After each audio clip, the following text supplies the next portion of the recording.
আসসালামু আলাইকুম। রৌমারী রাজিতপুর ও চিলমারী কুড়িগ্রামের মানুষের জন্য বিরাট একটা সুখবর চলে এসেছে।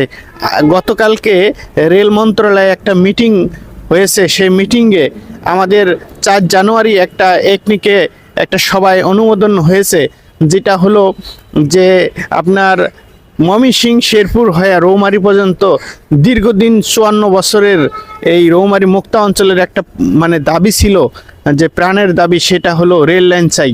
সে রেল লাইন সেটার কাজ কিন্তু আসলে অলরেডি এর আগে ফিজিলিপি এবং কাগজপাতি জমা দেওয়া হয়েছিল, সেটা কিন্তু কালকে সবাই অনুমোদন দেওয়া হয়েছে এবং এটা খুব শীঘ্রই বাস্তবায়নের দিকে যাচ্ছে।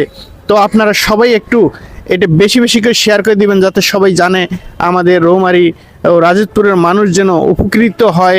আল্লাহ যেন খুব দ্রুত এই কাজটা সম্পূর্ণ করার সুযোগ দিয়ে দেয়।